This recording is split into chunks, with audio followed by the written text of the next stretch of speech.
हम एक छोटी सी फॉक्स को देख रहे थे जो कि एक चट्टान के किनारे पर लटकी हुई थी और वहां से गिरने वाली थी। जिसके बाद हमें एक छोटा बच्चा दिखाया जा रहा था जो कि फॉक्स को इस मुसीबत में देखकर उसकी हेल्प करने के लिए आगे बढ़ता है और उसे बचा भी लेता है। लेकिन उसे बचाते बचाते एक्सीडेंटली वो बच्चा खुद पहाड़ी से लटक गया था। यहाँ फॉक्स भी उसे बचाने की कोशिश कर रही थी लेकिन वो इस काम में कामयाब ना हो पाई थी और उसके हाथों ने सिर्फ बच्चे के हाथों को जख्मी ही किया था। जिसके बाद हम देखते हैं कि अब वो बच्चा पहाड़ी से नीचे गिर चुका था और वो फॉक्स उस बच्चे की हेल्प करने के लिए फौरन पहाड़ी के नीचे जाती है। लेकिन जब वो कोई रिस्पॉन्स नहीं करता तो अब फॉक्स दुखी हो चुकी थी और उसका आंसू अब बच्चे के जख्मी हाथ पर गिरता है और यहीं से मूवी का सीन कट होकर हमें 500 साल बाद का सीन दिखाया जाता है जहाँ हम बहुत से फॉक्स की सोल्स को इंसानी शक्लों में देख रहे थे। यानी ऐसा कह सकते हैं कि ह्यूमन की बॉडी के अंदर फॉक्स की सोल्स थी। वो सारी यंग फॉक्स की सोल्स एक खास जगह पर इकट्ठे होती हैं जिसका मकसद उनको इमोर्टैलिटी देना था। यानी वो अपने आप को ऐसा बनाना चाहते थे कि कभी भी मौत उन तक ना आए,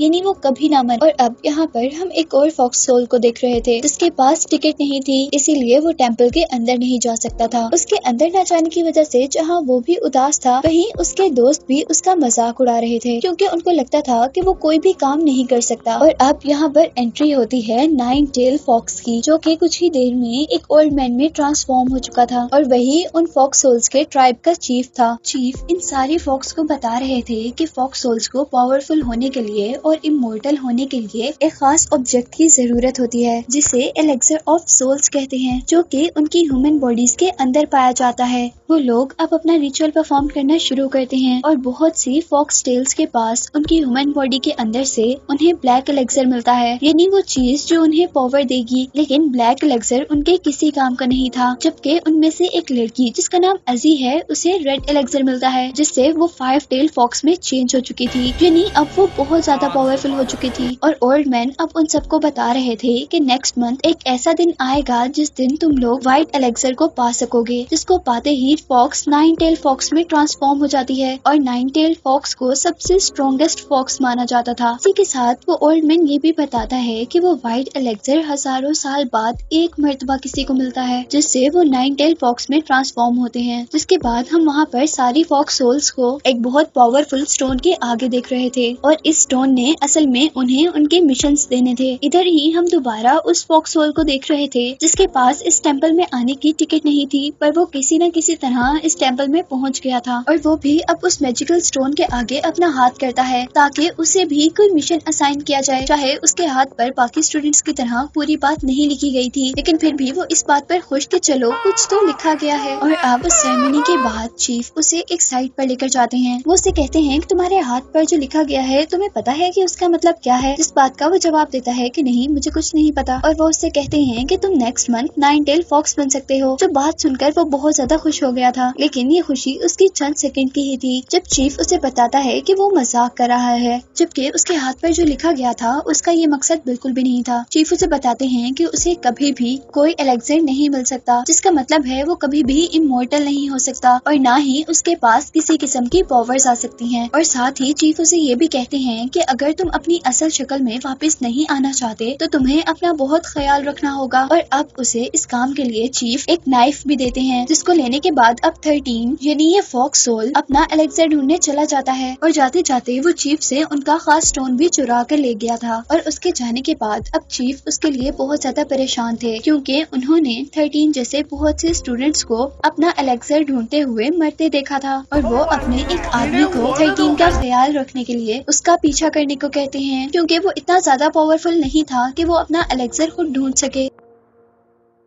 जिसके बाद हमें दोबारा 13 को एक होटल पर दिखाया जा रहा था। वो यहाँ एक गांव में था जहाँ पर एक आदमी जिसका नाम जीजिन है वो एक आदमी को ढूंढते हुए नजर आता है। वो सब लोगों को उस आदमी का स्केच दिखाकर उसके बारे में पता कर रहा था और ऐसा ही करते करते जीजिन 13 के पास पहुँचता है, लेकिन 13 क्योंकि खाना खा रहा था इसलिए उसने उस आदमी को पूरी तरह इग्नोर कर दिया था। और जैसे ही वो आदमी 13 से दूर जाता है तो वो मैजिकल स्टोन जो वो चीफ से चुरा कर लाया था वो 13 को बताता है कि उसका एलेक्सर यहीं कहीं करीब ही है और 13 अब अपना खाना छोड़कर उसकी तलाश शुरू कर देता है। अब वो एक प्रीस्ट के पास पहुंचता है। वो ओल्ड प्रीस्ट लोगों का इलाज कर रहा था और इस काम के लिए वो अपनी पेंटिंग्स के अंदर डीमंस को कैच करता था और उनका ब्लड निकाल कर वो लोगों को ठीक किया करता था, जिस तरह अभी उसने एक बच्चे को ठीक किया था। और यहाँ ये देखते हुए 13 को दोबारा जाइचिन मिलता है, जो कि पहले भी उसे होटल में मिल चुका था। 13 जैसे ही पीछे मुंह करता है तो जाइचिन के डोंकी से डर जाता है, जिसकी वजह से उसे अब गुस्सा आ गया था, इसीलिए उसने डोंकी को अपना पाँव मारा था। लेकिन इस काम से डोंकी को भी गुस्सा आ गया था। वो पीछे से जाकर 13 पर अटैक करता है और उसे हवा में उड़ाते हुए अपने ऊपर बिठाकर वो उसे वहाँ से लेकर चलता है, क्योंकि डोंकी अब 13 को सबक सिखाना चाहता था और उनकी इस लड़ाई के अंदर पूरा गांव जैसे तबाह हो रहा था। जाइचिन अपने डोंकी का पीछा कर उसे रोकने की कोशिश कर रहा था और यहाँ हमें दिखाया जाता है कि वो ओल्ड प्रीस्ट चुपके से जाइचिन पर एक मैजिक करता है, जो मैजिक उसकी प्रोटेक्शन करेगा। जबकि जंगल के दरमियान में अब हम 13 को देख रहे थे, जहाँ डोंकी ने 13 को वहाँ पर गिरा दिया था और खुद वहाँ से भाग गया था। अब उतने में यहाँ पर जाइचिन आता है। वो 13 से रिक्वेस्ट करता है कि वो उसे उसका डोंकी वापस कर दे, लेकिन 13 के पास तो असल में डोंकी था ही नहीं, इसीलिए वो जाइचिन से बचकर वहाँ से भाग जाता है और अब जाइचिन भी उसका पीछा कर रहा था। अब बहुत देर भागने के बाद वो जंगल के बिल्कुल दरमियान में आ चुके थे और दोनों ही बहुत ज्यादा थक चुके थे। वो लोग वहाँ पर बैठकर कुछ देर सांस लेते हैं और अपने पीछे देखते हैं, जहाँ पर उन्हें एक टेम्पल नजर आया था और यहाँ पर आकर अब उस मैजिकल स्टोन ने 13 को बताया था कि जाइचिन ही वो आदमी है जो उसे उसका एलेक्सर दिलवा सकता है। और साथ ही उसे ये भी पता चला था कि जाइचिन गवर्नमेंट जॉब के लिए एक एग्जाम देने वाला है, इसीलिए वो जाइचिन के साथ अब अच्छा बर्ताव करना शुरू कर देता है और उससे प्रॉमिस करता है कि वो सही सलामत उसे शहर ले जाएगा। जिसके बाद जाइचिन 13 को बता रहा था कि वो आदमी जो इस पेंटिंग में है, जिसको मैं तलाश कर रहा हूँ, वो असल में मेरा बड़ा भाई है और ये डोंकी भी मेरे बड़े भाई का ही है और असल में वो भी यही एग्जाम देने के लिए आए थे। इसके बाद हम रात में 13 को देखते हैं कि वो जाइचिन को मारने वाला था, लेकिन तभी वहाँ पर वो आदमी आता है जिस आदमी को फॉक्स सोल्स के चीफ ने 13 का ध्यान रखने का काम दिया था। वो आदमी उसे जाइचिन को मारने से मना करता है। वो कहता है कि उसको मारने से अच्छा तुम उसे एक ऐसी जगह पर ले जाओ जहाँ पर उसे कोई उम्मीद ना हो बचने की और वो बहुत ज्यादा डर जाए। और अब नेक्स्ट डे हम उस जगह पर एक डंकी को देख रहे थे, जहाँ पर 13 और जाइचिन ने स्टे किया था। असल में वो भी डंकी नहीं था, वो तो असल में 13 का गार्ड था, लेकिन उसे देखते ही जाइचिन बहुत ज्यादा खुश हो चुका था और इस डंकी के मिलने के बाद वो दोनों मिलकर शहर के लिए सफर शुरू करते हैं और अनएक्सपेक्टेडली वो दोनों बहुत अच्छे दोस्त बन चुके थे। फिर काफी सफर तय करने के बाद वो एक ऐसी जगह में पहुंचते हैं जहाँ पर बहुत से स्कॉलर्स उस जॉब की तैयारी कर रहे थे, जिस जॉब की तैयारी जाइचिन भी कर रहा था। इस एकेडमी में पहुंचकर वो लोग एक रात वहीं रहने का डिसाइड करते हैं और रात में जाइचिन को यहाँ पर एक फ्रॉग दिखता है जो कि हर जंप पर जमीन पर गोल छोड़ रहा था। उसे देखते ही 13 को अब लालच आ गई थी और वो उसका तब तक पीछा करता है जब तक वो फ्रॉग उसे इस एकेडमी के ओनर तक नहीं ले आता। उस एकेडमी का ओनर एक पूल के पास बैठा हुआ था और अचानक उस पॉन्ड में से फ्रॉग की टंग निकलकर 13 पर अटैक कर देती है और उसे अपने साथ पानी में खींच लेती है। जबकि यहाँ पर हम जाइचिन को भी देख रहे थे, जिसका सामना अब एक बहुत बड़े फ्रॉग से हुआ था। वो उससे किसी न किसी तरह बचने की कोशिश कर रहा था कि तभी यहाँ पर उसकी हेल्प करने के लिए 13 भी आ जाता है और किसी न किसी तरह वो जैसे ही फ्रॉग की टंग से बचते हैं तो फ्रॉग अब उनके ऊपर अपनी फूंक से अटैक करता है, जिसकी वजह से वो लोग तूफान की तरह उड़ते हुए दूर जाकर गिरे थे। वो लोग उस फ्रॉग से छुपते छुपते एक जगह पर आ जाते हैं, लेकिन वो ज्यादा देर फ्रॉग से ना बच पाए थे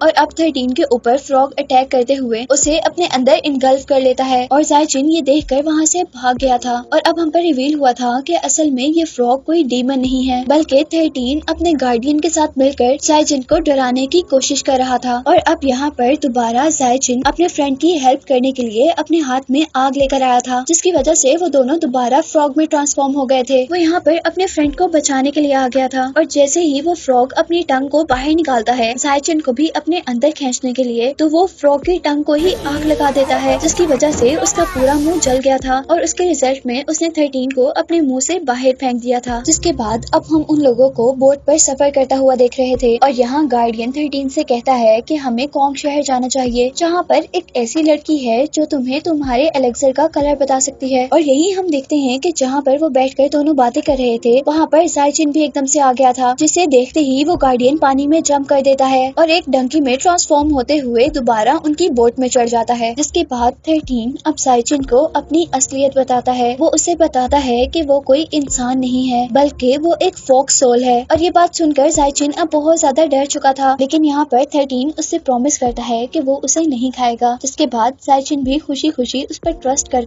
बाहर निकलता है और उसके सारे जख्मों पर मेडिसिन लगाता है। और अब हम उन लोगों को बातें करते हुए देख रहे थे जहाँ पर जायचिन 13 को बता रहा था कि वो हमेशा से डाउरिन नाम के एक शख्स को मिलना चाहता है जो कि उसका रोल मॉडल है। और इन बातों के दरमियान हम आखिरकार उन दोनों को उनके डेस्टिनेशन यानी कॉन्ग सिटी में देख रहे थे। और यहाँ वो लोग एक ऐसी जगह पर जाते हैं जहाँ पर बहुत ही प्यारी प्यारी लड़की उनका वेलकम करती हैं। और यहाँ इस जगह के अंदर 13 को अपना गार्डियन एक औरत की शक्ल में नजर आया था। और वो लोग जायचिन को यहाँ पर इसलिए लेकर आए थे क्योंकि जायचिन से 13 को अपना एलेक्सर मिलना था, यानी वो चीज मिलनी थी जिससे वो बहुत पावरफुल फॉक्स बन सकता था। और जैसा मैंने पहले बताया था कि एलेक्सर्स के कुछ कलर्स होते हैं जिनके अकॉर्डिंग ही उन्हें पावर दी जाती है। तो ये लड़की असल में जायचिन को देखकर 13 को उसके एलेक्सर का कलर ही बताने वाली थी। यहाँ दो लोग आकर जायचिन को ये कहकर यहाँ से ले जाते हैं कोई आपका इंतजार कर रहा है। और अब जायचिन पहुँचता है उसी लड़की के पास जिसका मैं पहले जिक्र कर रही थी। उसका नाम यांगलिन था और वो बहुत ही खूबसूरत थी। वो जायचिन को अपनी तरफ अट्रैक्ट करने की कोशिश करती है, लेकिन जायचिन उसके करीब जाना नहीं चाहता था क्योंकि इस तरह करने से वो जायचिन के करीब जाकर एलेक्सर का कलर मालूम करना चाहती थी। लेकिन जैसे ही वो उसके पास जाती है तो कोई मैजिकल पावर उसे वहाँ से बहुत दूर धकेल देती है। और ये असल में वही पावर थी जो कि प्रीस्ट के मैजिक से जायचिन के ऊपर आई थी। यहाँ जायचिन को फील होता है कि वो यांगलिन से प्यार करने लगा है, इसीलिए वो उसे शादी के लिए प्रपोज कर देता है। लेकिन यांगलिन उसकी बातों में बिल्कुल भी इंटरेस्टेड नहीं थी, बल्कि वो उसकी बॉडी को ऐसे देख रही थी जैसे वो उसकी बॉडी को स्कैन कर रही हो। पर क्योंकि जायचिन के ऊपर प्रीस्ट ने एक मैजिक किया हुआ था, इसीलिए वो उसकी बॉडी से कुछ भी नहीं देख पाई थी। और जब यहाँ पर जायचिन सो जाता है तो वो 13 के पास जाती है और उसे बताती है कि उसे जायचिन की बॉडी पर कुछ भी नजर नहीं आया, इसीलिए वो उन्हें उनके एलेक्सर का कलर नहीं बता सकती। और नेक्स्ट सीन में अब हम यांगलिन को तड़पता हुआ देख रहे थे और इस बारे में हमें पता चला था कि असल में यांगलिन की सोल एक फ्लावर के अंदर है और ये फ्लावर उसके गार्डियन के पास है और वो उसकी सोल को अपने अकॉर्डिंग कैप्चर करता है। इसके बाद सीन कट होता है और हमें दिखाया जाता है कि जायचिन वहाँ पर पहुँच गया था जहाँ पर उसे एग्जाम देना था। वो यहाँ पर भी सब लोगों से अपने भाई के बारे में पूछ रहा था, लेकिन कोई भी उसको नहीं पहचान पाता। वो खुद को एग्जाम के लिए रेडी करता है और अब बाकी कैंडिडेट्स के साथ साथ उसका भी एग्जाम शुरू हो गया था। उनका पेपर बहुत लंबा था जो कि आधी रात तक चल रहा था। और यहाँ अब एक कैंडिडेट को फील होता है कि उसने यहाँ पर एक घोस्ट देखा है। वो सबको इस बारे में बताते, लेकिन कोई भी उसकी बात पर यकीन नहीं करता। और क्योंकि उसकी बातों से सब लोग डिस्ट्रैक्ट हो रहे थे, इसीलिए उस आदमी को तो बाहर निकाल दिया जाता है।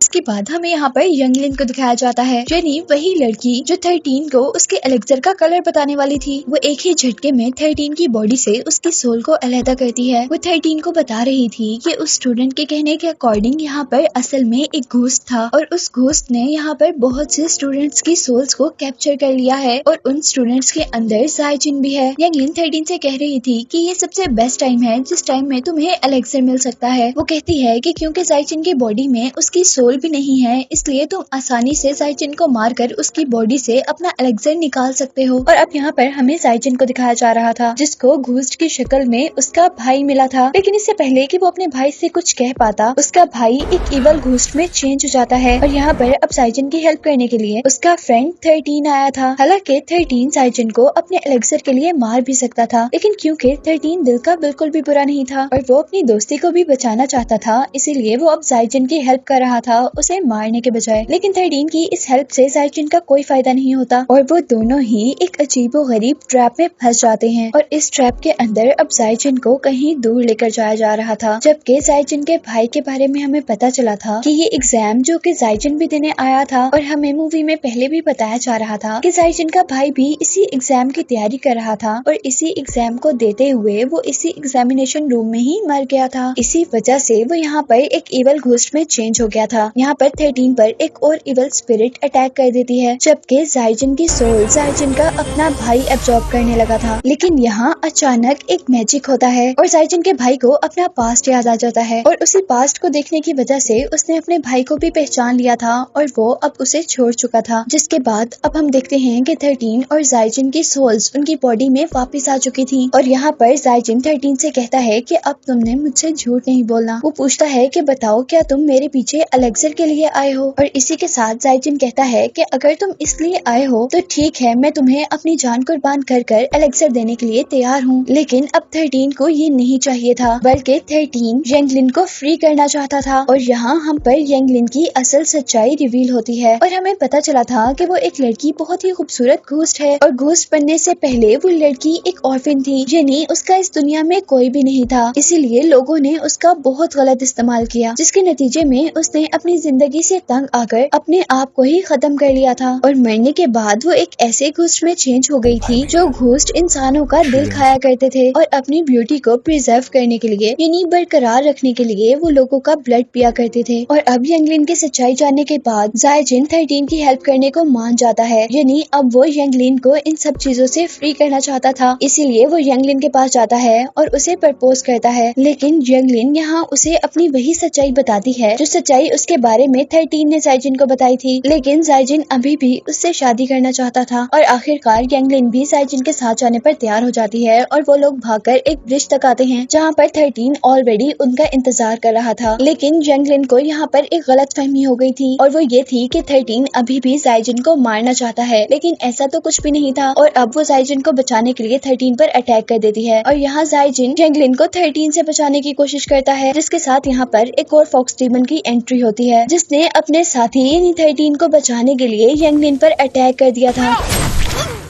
जाइजिन जल्दी से 13 को छोड़कर यंगलिन तक आता है, लेकिन अब यंगलिन को बचाना बहुत मुश्किल था क्योंकि वो बिल्कुल मरने वाली थी। और मरते मरते यंगलिन जाइजिन को बताती है कि वो भी उसको उतना ही पसंद करती है जितना वो उसे करता था। जिसके बाद वो एक स्मोक बनकर गायब हो चुकी थी क्योंकि जाइजिन को अपनी जिंदगी में पहली बार कोई पसंद आया था और साथ ही अब उसे इस बात का गुस्सा भी था कि हमेशा से 13 जाइजिन से झूठ बोलता आया था। और अब वो जाकर 13 पर अपना सारा गुस्सा निकाल देता है। उसकी बातें सुनकर अब 13 को भी सच में गिल्ट फील हो रहा था, इसीलिए वो भी अपने आप को मारने की कोशिश करता है। लेकिन इससे पहले कि वो अपने आप को मार पाता, उसके पीछे एक पेपर अपेयर होता है और अचानक से 13 उस पेपर के अंदर गायब हो जाता है। जिसके बाद हम पर रिवील हुआ था कि असल में वो पेपर मूवी के स्टार्ट में दिखाए जाने वाले फॉक्स ट्राइब के चीफ ने ही भेजा था ताकि वो 13 को बचा सके। और चीफ यहाँ पर 13 को बताते हैं जब ये फॉक्स पहाड़ी से गिरने लगी थी तो उसे बचाने वाला बच्चा असल में जाइजिन ही था। ये मूवी के स्टार्ट में दिखाए जाने वाले सीन की बात हो रही है जिसमें फॉक्स के तौर पर वहाँ पर 13 था और वो बच्चा जो फॉक्स को बचा रहा था वो असल में जाइजिन था। और चीफ अब उसे बताते हैं कि असल में जाइजिन की बॉडी के अंदर वाइट एलेक्सर जो कि 13 को बहुत पावरफुल बना सकता है। जिसके बाद हमें काफी अरसे बाद का सीन दिखाया जाता है जहाँ पर जाइजिन अब 13 को ढूंढ रहा था और आखिर वो अपनी काफी कोशिशों के बाद 13 को एक फॉरेस्ट में ढूंढ लेता है और उससे उस रात के लिए माफी मांगता है जिस रात उसने गुस्से में 13 को बहुत बुरी बातें कह दी थी। और अब जाइजिन 13 को पावरफुल करने के लिए उसे एलेक्सर देने के लिए अपने आप को कुर्बान कर देता है। और जैसे ही जाइजिन अपनी बॉडी के अंदर से एलेक्सर निकालता है तो असल में उस पर रिवील होता है कि उसके सामने 13 नहीं बल्कि 13 की शक्ल में 13 का वो गार्डियन था और वो 13 की शक्ल में असल में वो एलेक्सर लेने के लिए आया था क्योंकि उसे चीफ से पता चला था कि जाइजिन के पास व्हाइट एलेक्सर है और वो अब 13 से पहले वो एलेक्सर लेकर पावरफुल होना चाहता था। लेकिन उसके हाथ में जाते ही वो एलेक्सर ब्लैक हो जाता है, जिसके बारे में मैंने मूवी के स्टार्ट में भी बताया था कि ब्लैक एलेक्सर उनके किसी काम का नहीं होता। इसीलिए 13 का गार्डियन उस एलेक्सर को वहाँ फेंक कर वापिस चला जाता है। और जैसे ही ये सारा वाकया असल 13 को पता चलता है तो वो गुस्से में यहाँ तक पहुँचता है अपने फ्रेंड की जान का बदला लेने के लिए। और यहाँ आते ही वो अपने गार्डियन से लड़ने लग गया था, लेकिन क्योंकि 13 का गार्डियन एक 6 टेल फॉक्स था इसलिए वो 13 से ज्यादा पावरफुल था और उसने बहुत आसानी से 13 को मार गिराया था। अब मरते हुए 13 अपने फ्रेंड जाइजिन के बारे में ही सोच रहा था और सोचते सोचते उसका हाथ उस एलेक्सर तक लगता है जो कि जाइजिन की बॉडी से निकला था। और हैरत अंगेज तौर पर वो एलेक्सर अब व्हाइट एलेक्सर में चेंज हो जाता है जिसकी वजह से शॉबर न सिर्फ जिंदा हुआ था बल्कि एक पावरफुल 9 टेल फॉक्स में चेंज भी हो गया था। और अब वो इस वक्त का सबसे पावरफुल फॉक्स बन चुका था। और अब जैसे ही वो अपने गार्डियन को जान से मारने वाला था तभी उसे जाइजिन का ख्याल आता है जो कि चाहता था कि 13 एक अच्छा फॉक्स बने और वो अब गार्डियन को जिंदा छोड़ देता है।